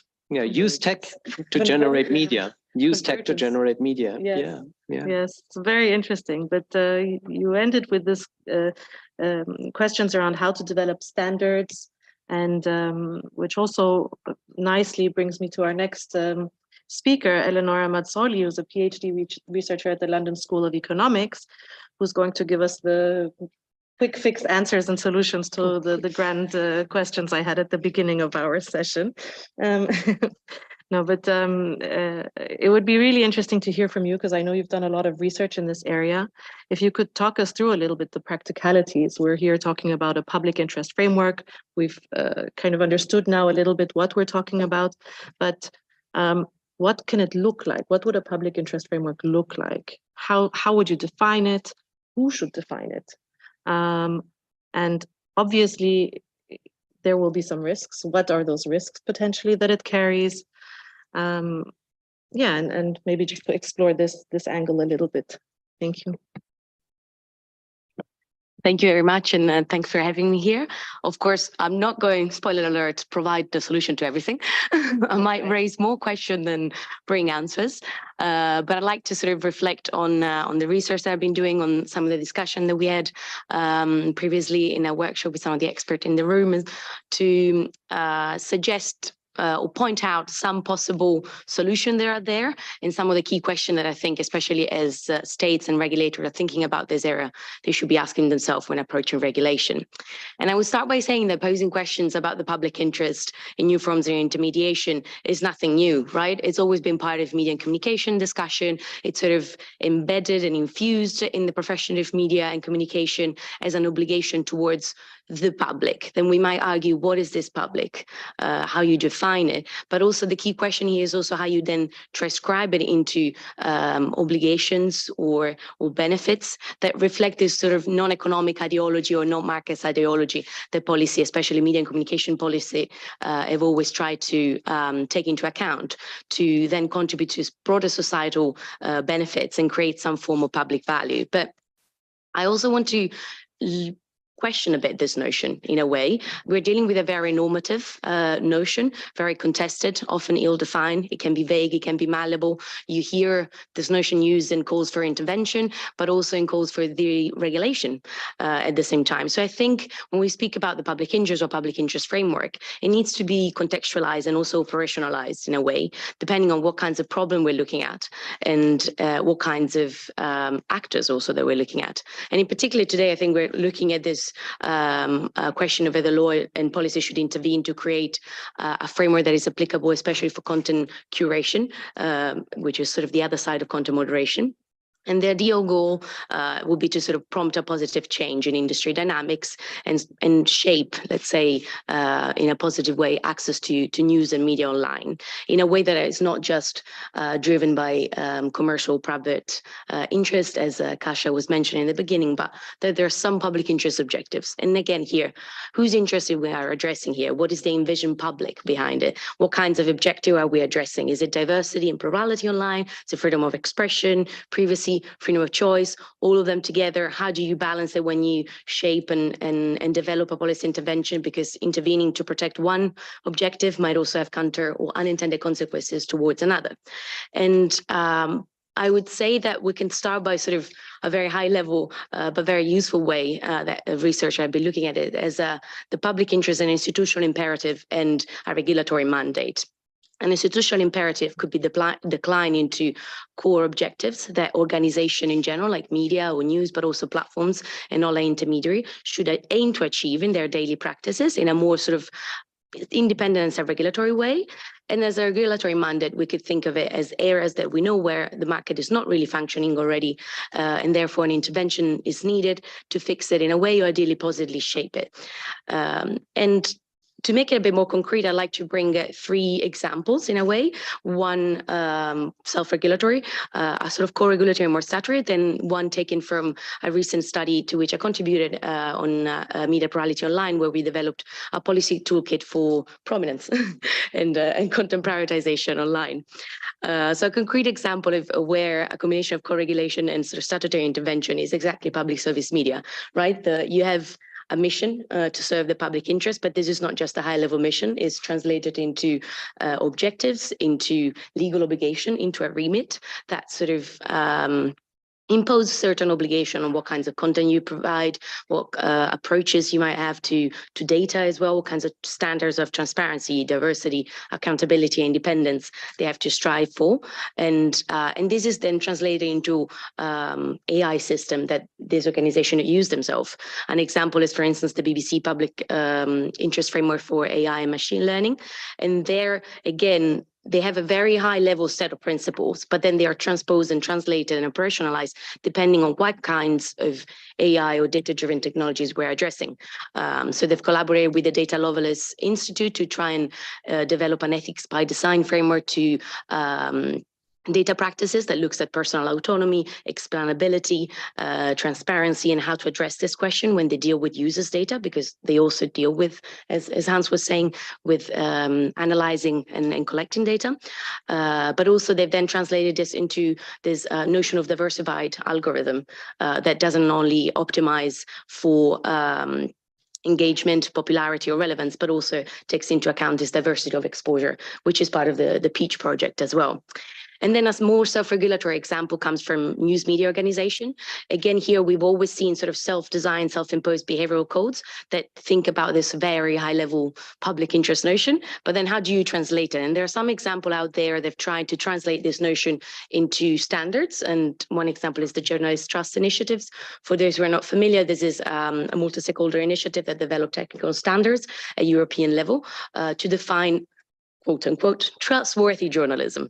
And that's a very contested, we can open up the discussion on that, but they've tried to sort of put forward a list of standards on transparency of ownership, of content policy, of data practices, independence, and so on, like diversity. And they've put forward this way of sort of trying and give almost a certification to those media outlets that apply for it, that can then be translated into a machine readable code that platforms and advertisers could pick up to surface, recommend, rank higher these kinds of outlets that have respected, in a way, these high professional standards.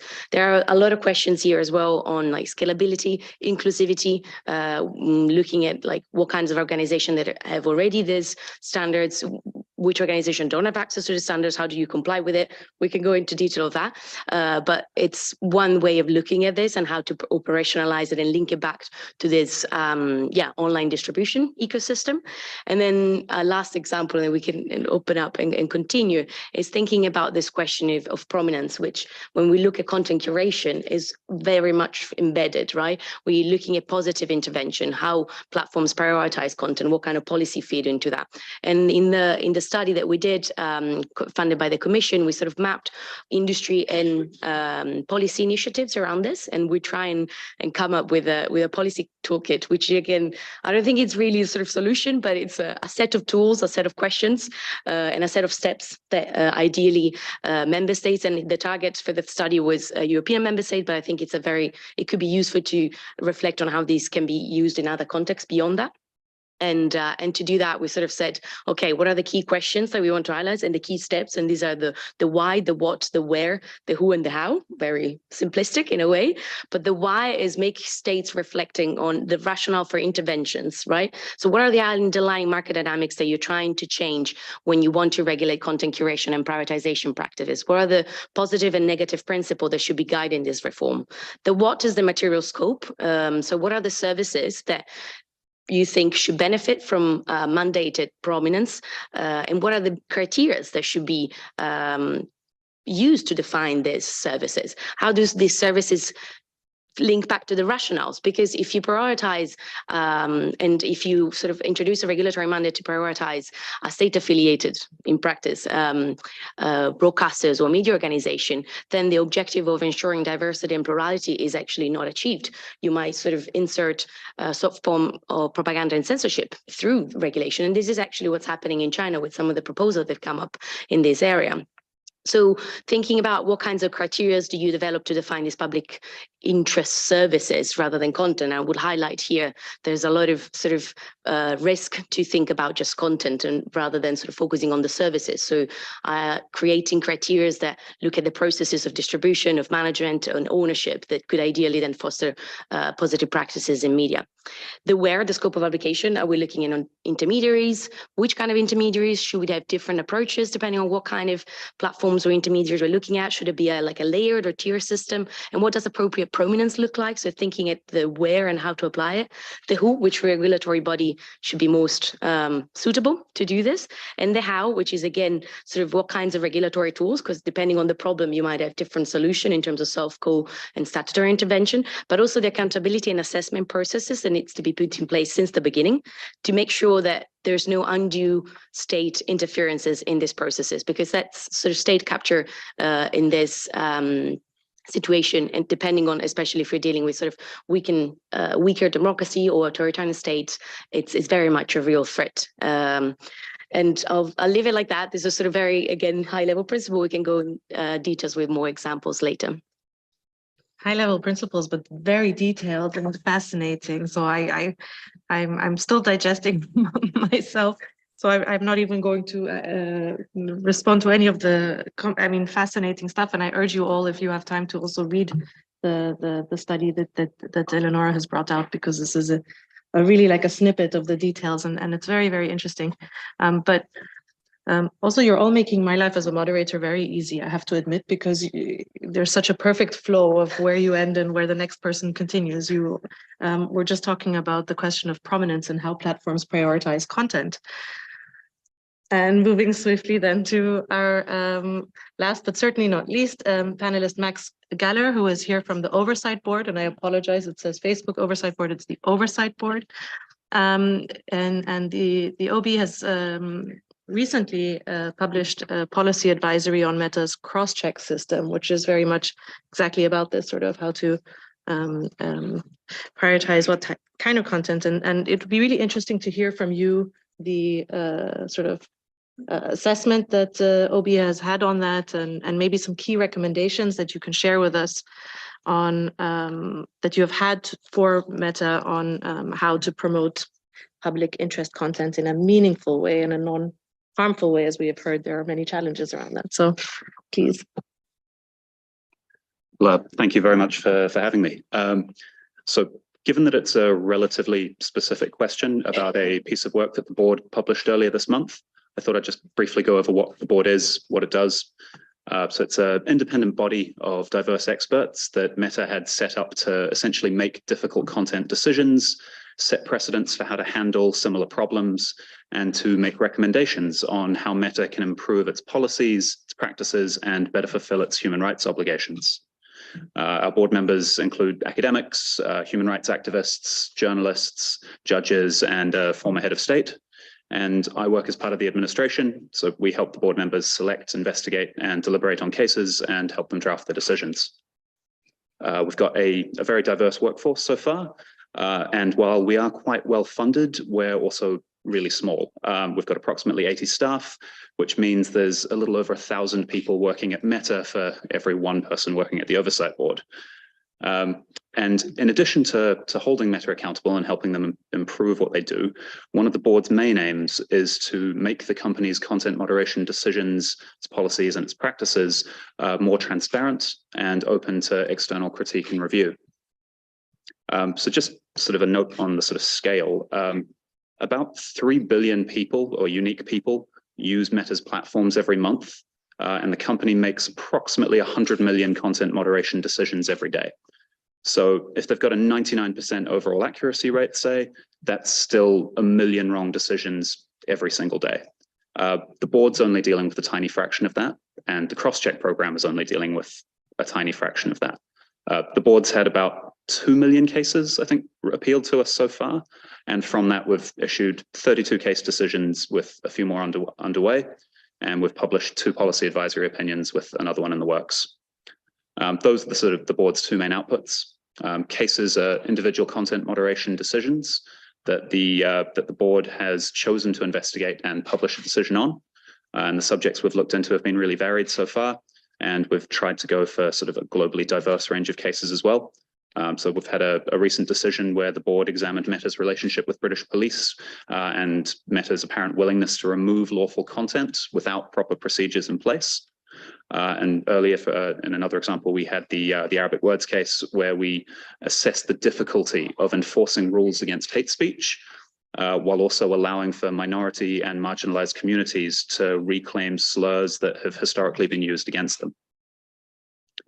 The board's decisions about what to do with the single piece of content in question are binding on Meta, but the recommendations the board makes about the company's policies and practices are not, though Meta does have to publicly respond to the board, setting out sort of whether and how they'll implement the recommendations and their reasoning behind their decisions. So far, we've issued, I think, a little over 120 recommendations, and Meta has agreed to implement or partially implement approximately 70% of them so far. The other main work stream of the board is policy advisory opinions, which was the cross-check decision. These can be a lot broader than individual cases, and they don't focus on a single piece of content. They involve Meta sending the board a request to give an opinion on an area where the company's policy and procedure basically needs help and raises some difficult questions that the company isn't sure it can handle by itself or should handle by itself. Our first PO was on how to handle the sharing of private residential information. The cross-check one was the second, and the one that is being worked on at the moment is on COVID misinformation. So, and one of the benefits of policy advisory opinion is that the board has a lot more scope and time to meet with external stakeholders, conduct more wide-ranging research, and issue much more in-depth decisions.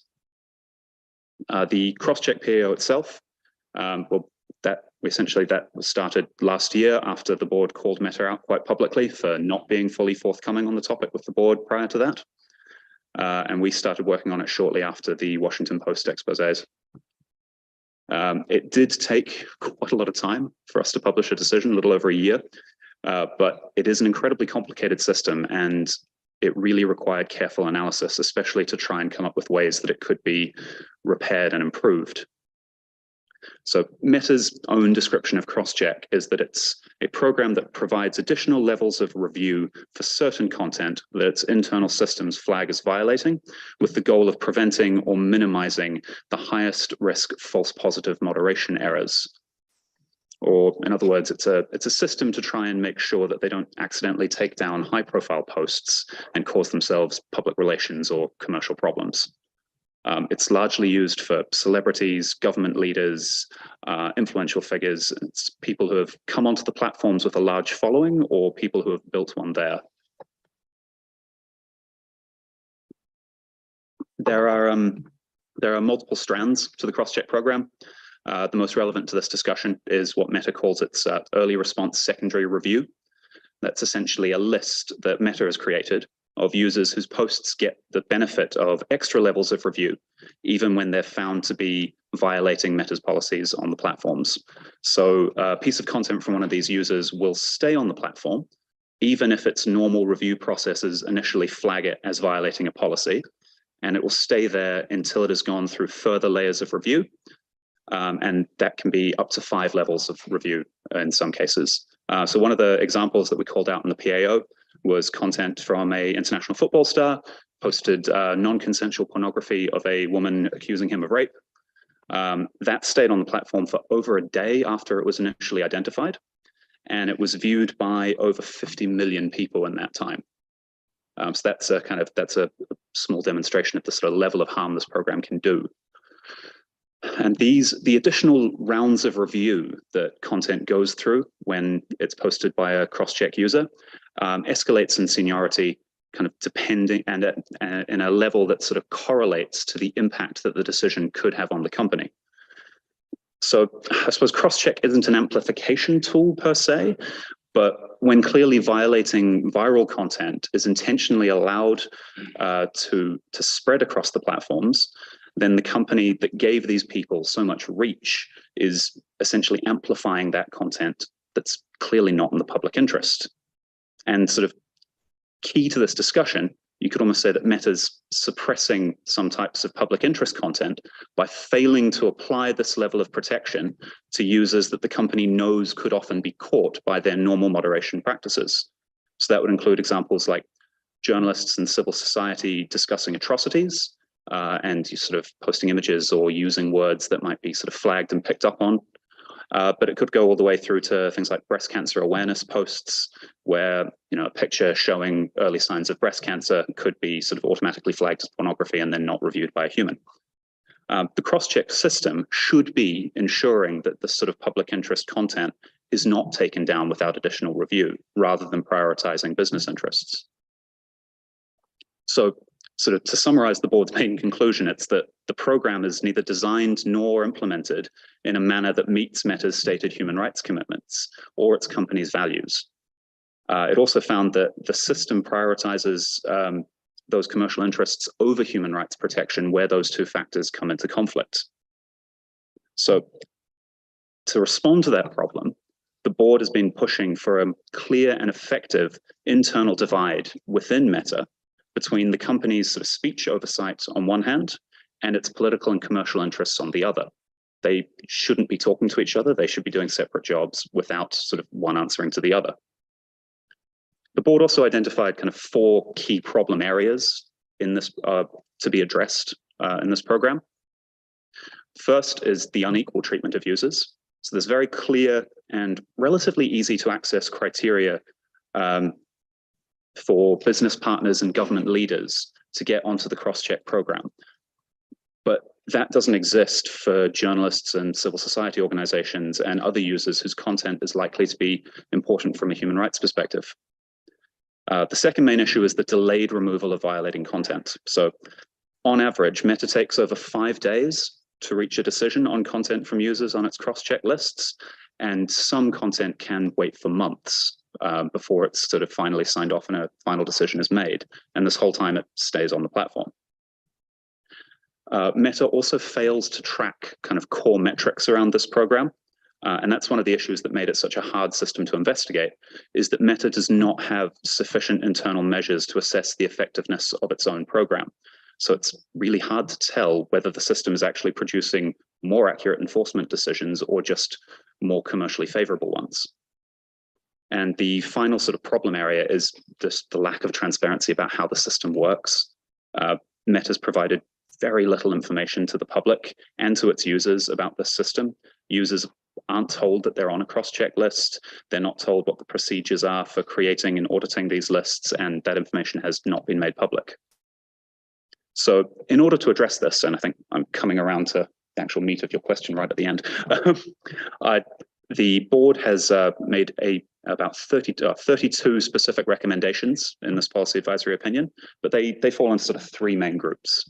that Meta should prioritize users and expressions that are important for human rights and are of public interest without overly protecting content that risks the opposite. So, posts from these users should be reviewed in a separate workflow, and repeatedly violating commercial users should be stripped of special protection.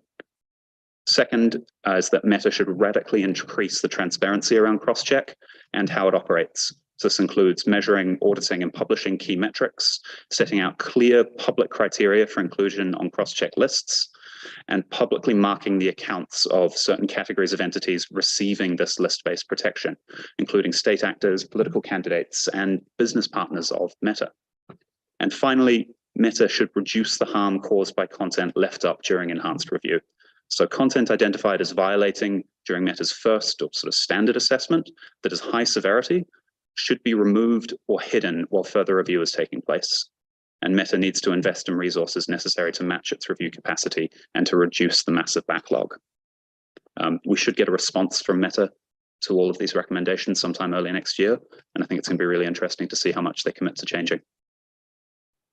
Thank you very much, Max, for this overview. And I'm very conscious of time, and I think we all deserve maybe 2 or 3 coffees at this point. So I would suggest that we can sort of organically continue with the Q&A outside while having a coffee rather than in here. And I think you'll all probably agree with me if I propose this. But what I would like to do is come back to our panelists just once, and not with any long additional presentations, but really, I mean, if you can in a word, but obviously in a sentence is even ambitious, but maybe in a sentence, what is like the main key message you would like us to leave this room with on this particular topic while we go and have a coffee? No pressure. I should probably, maybe we start backwards. And Max, Sure. if you, yeah. Yeah, I think the main issue here is working out how these systems can be made to sort of better promote public interest content without amplifying harmful content, or letting important expressions sort of fall through the cracks is incredibly difficult. It took the board a lot of money and over a year to get its head around cross-check and publish some recommendations. So to tackle these problems, it really needs to be done on a kind of really detailed sort of step-by-step basis, rather than trying to sort of step in and make sweeping changes based on kind of ideals and philosophy, because that's not really going very well at Twitter as far as we can tell. Thanks, Max. Eleonora? Yeah, maybe like one last final thought building on the intervention. I would draw the attention on this contested definition of public interest services or content, because as we saw, every company has got its own definition. Every news media organization might have its own opinion about it. They might all want to be public interest content, but then we're talking about ranking, prioritization. There has to be some way of collaborating, talking to each other. There are civil society organizations that also have a list of standards and indicators. So one word of like hope is try and talk to each other, bring everyone together in a room before you intervene in the wrong way, let's say. Thank you. And Hans? From the PSM, public service media point of view, I think we are facing global acting industries, and in order to scale in our way with them, I think the only word is collaboration. We've heard collaboration. Collaboration Yes, amongst the excellent. public service media institutes with partners, build the skills on the engineering side as well as on the editorial side. Very good. Thank you. And Kasia, final words. Well, I feel I need to be short after everybody being so short. Well, the network in which Panopticon functions has been so far quite vocal and consistent about the need to work together and come up with clear demands for the large platforms, not only on due process and the way they should assess risks, but also clear demands with regard to how they should redesign their services more specifically for this discussion, redesign, reprogram algorithms responsible for how they curate content available to people. And this is by no means an easy exercise, but we think like that the next year, 2023, with the DSA, DMA being fully operational and the European Commission starting real oversight of these platforms does give us a chance to voice not only concerns, which we've been doing for a while, but also this clear demand. So if anybody here as organization or individual would like to be engaged in this conceptual process, please get in touch with me. We will be definitely working on that. And I do hope that there will be partners from OEC and beyond helping us. Thank you. There will. There will. And as a native German speaker, I want to say these were a little bit like our long German sentences that were like a paragraph each, but very important points. That's why thank you so much for these final remarks that we can take with us and continue thinking about and discussing at our coffee break. Thank you all for joining this session, and we continue in 10 minutes. So drink your coffee real fast, guys. We continue in 10 minutes, I think, across the hall again.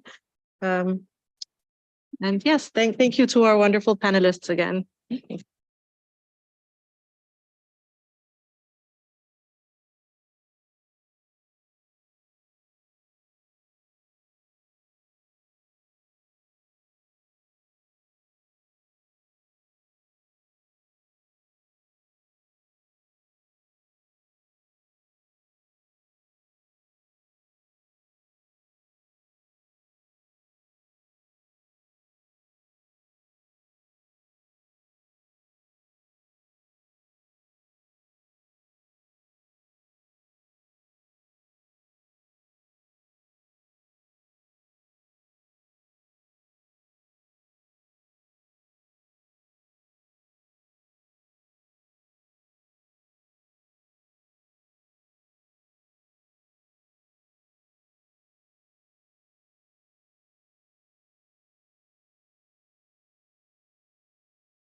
Test, 1, 2, 3, 1, 2, 1, 2, 1, 2, Test, 1, 2, 3, 1, 2.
Yo.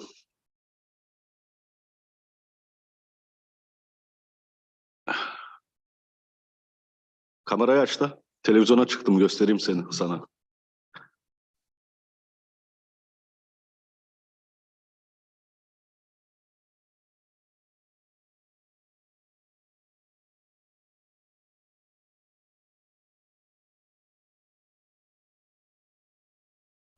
Nasıl televizyona çıktı? Aa oğlum baksana.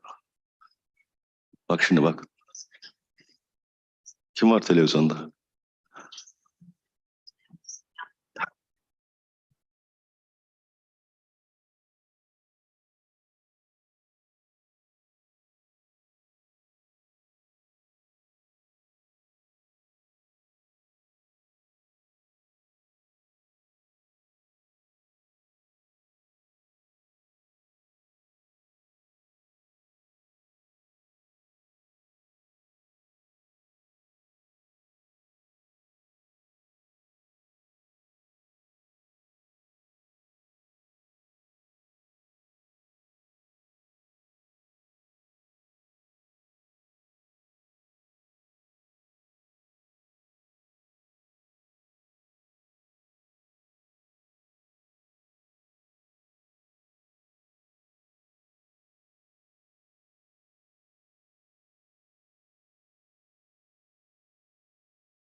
Well, ladies and gentlemen, dear colleagues, thank you for joining us in our short closing session. I promised it will be short. It was a very long day. And I think with every expedition, I mean, you're losing a few people on the way. So a big thank you to all of you who stayed with us until the very end. Very much appreciated on our side.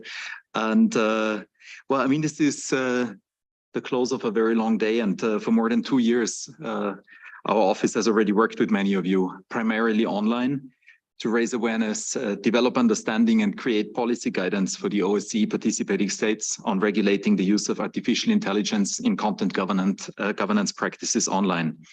And I think this event today was particularly meaningful for us because you were able to join us here in Vienna and we were able to have a direct interaction with you. And I was also seeing that many of you were using this platform to also connect between us. So we hope that this was also bringing some added value for you in that respect. In her opening remarks yesterday, the representative Teresa Ribeiro highlighted some of the key challenges we've been talking about today, including the monopolization of information spaces, with a handful of dominant online platforms having become powerful gatekeepers to much of our information, in an ecosystem that builds on datafication, on surveillance, on manipulation that often is driven by commercial or political interest. And linked to that, the way in which these gatekeepers use artificial intelligence to decide on which content is taken down, what content is prioritized, or to whom it is disseminated at what point in time. These decisions that shape and arbitrate political and public discourse, including during times of crisis, and I'm happy that this was also a focus of our discussions today, are taken by technology that is not being designed for diversity, truthfulness, or the public good, but rather aimed at maximizing user engagement by the spread of extreme messages. All this has a direct and significant impact on global peace, stability, and security. And this makes it logical for us to place this topic very high on the agenda of the OSCE. And I think we have already pointed at it yesterday at a different occasion. The OSCE is bases itself on this concept of comprehensive security, which combines human rights, democracy, rule of law with economic and development and the environmental protection, but also what we always call the hard side of security, the political and military security. And only if we advance in all three of those dimensions, we can make progress. And this is also how we do approach this topic. But as we have also heard in many discussions today, we have to work together to find solutions. And only by having an inclusive and whole of society approach, we can make sure that the gatekeepers to information and their business practices are in line with international human rights standards. So we need to build a sustained, meaningful engagement with all actors that were also represented today, which is civil society, academia, the media sector, the tech industry, and the state policymakers. I would like to conclude by reaffirming the commitment of the representative on freedom of the media and her office to continue through broad stakeholder engagement to address current and emerging challenges like the impact of artificial intelligence on free speech and exploring ways to regulate reach and not speech as an important way to protect our rights online in today's reality. Before closing, I want to use this opportunity to thank all of you, the excellent speakers that we had, for your roles as moderators, as panelists, as participants, and for preparing a lot of input and for leaving with us, I think, a real treasure of recommendations, of new insights and of information. And I do not envy my colleagues, Denise and Julia, who will have to go through all of this and see how we will continue. But this is certainly a priority for us. Let me also thank both Denise and Julia for having put this together, but also all the other colleagues of my office who were involved in this and thank you really for the very professional work, for the personal commitment, because as you can imagine, there was also some preparation going into this event.